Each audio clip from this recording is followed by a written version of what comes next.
Some new info about the next Jeep Wrangler that purists may not be too happy about. Ferrari sets some rumors to rest, and Hyundai plans a new hot hatch.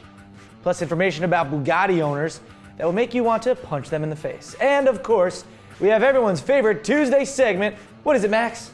Doing it wrong. That's right. What's going on, everybody? I'm Derek D, and you're watching FastLane Daily. Aren't they, Erica? Yep. Yes, they sure are.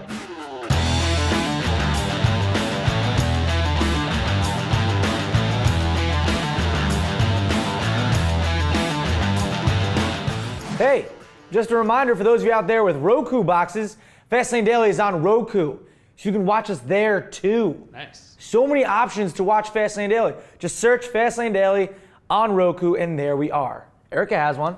Yep. Yes, she does. Also, I know some of you have been like, what's up with the show on iTunes? Well, there was a little bit of a glitch going on with iTunes, but we're working it out, and all the episodes should be up there in the next day or two. Oh, yeah. So there you go about that as well. So we hear you. We fix things when you shout us out.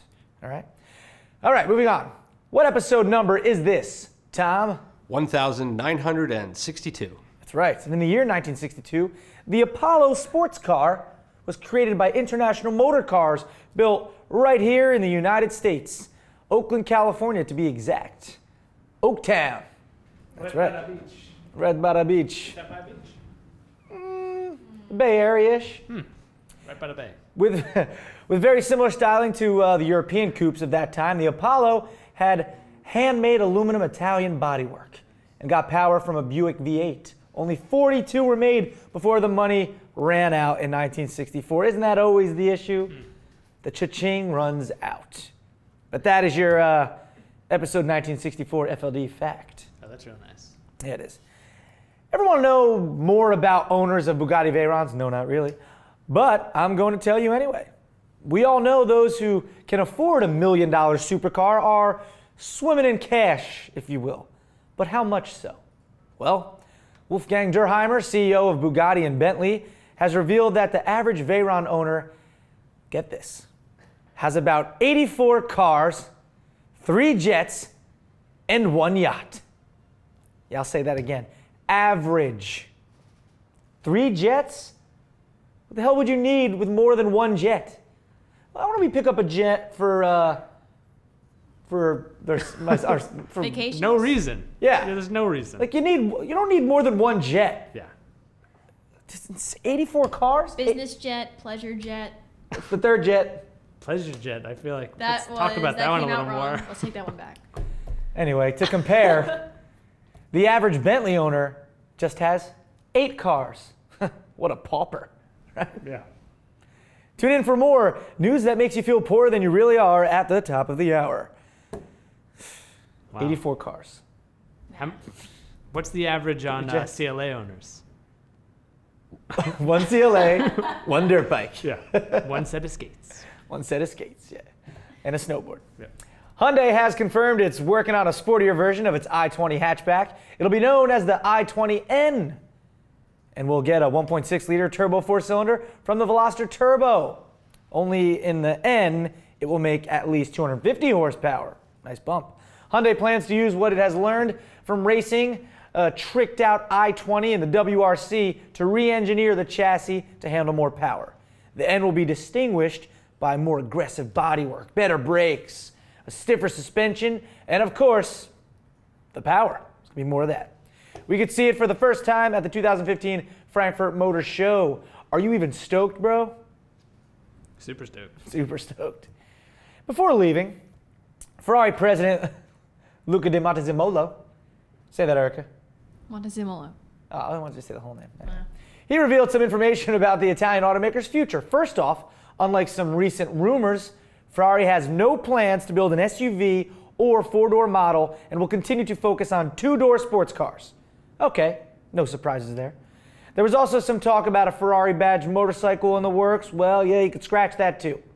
Montezemolo also said no go on that. To keep the brand's exclusivity, production will not be increased to 10,000 vehicles a year and will remain at around 7,200 mark, at the 7,200 mark. And finally, Sergio Marchionne apparently is all about that race, wants no trouble. Come on. Because he wants to make Scuderia Ferrari a leader in F1 races again, Erica. He's all about that race. And I just couldn't think of something. The treble. I was like, no trouble because he doesn't want to lose. And if he lost, that'd be troubling. So you can kind of make it work. What do you think? It works a little. It works a lot. Those who love a pure Jeep Wrangler, earmuffs. Because this next story won't make you too happy. Sergio Marchionne, yes, the same guy from the end of the last story that we were just talking about, has revealed some new info about the next Jeep Wrangler, due in 2017. First off, a lightweight aluminum body might be in the works.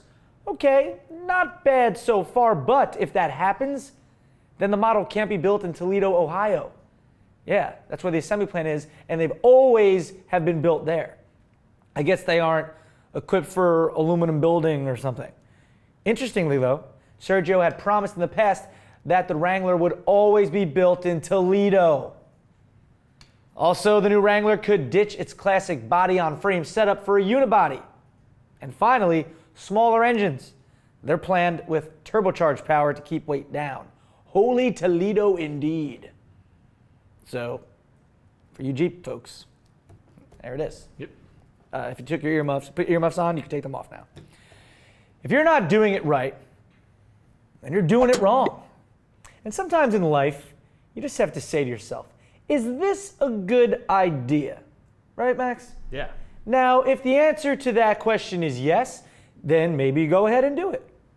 If it is no, then you probably shouldn't.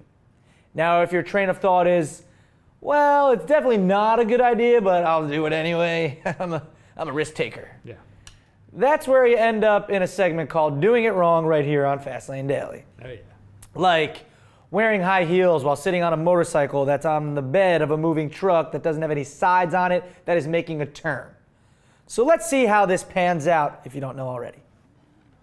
And there we go. Yes, exactly. Truck turns left, she goes right, and the law of inertia takes over. And the only question left is, what dressing does she want on her asphalt salad?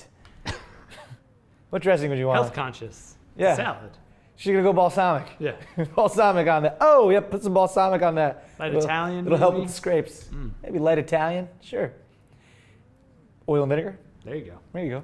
It's interesting that the bike didn't fall off either. Maybe it was tied only like on the back wheel, but not the sides. So normally I'd say that she was doing it wrong, and maybe in some aspects she is. And maybe she was by agreeing to sit on the motorcycle while the truck was moving, but this is essentially a float now, right, Max? Oh, yeah. That she is going to ride on. So the guy who tied that bike onto the truck and told her, oh, get on there and we're going to drive around with these flags and stuff, you're doing it wrong. It's your fault. You give her the dressing. Because it's his fault. Yeah. And there we go. Right?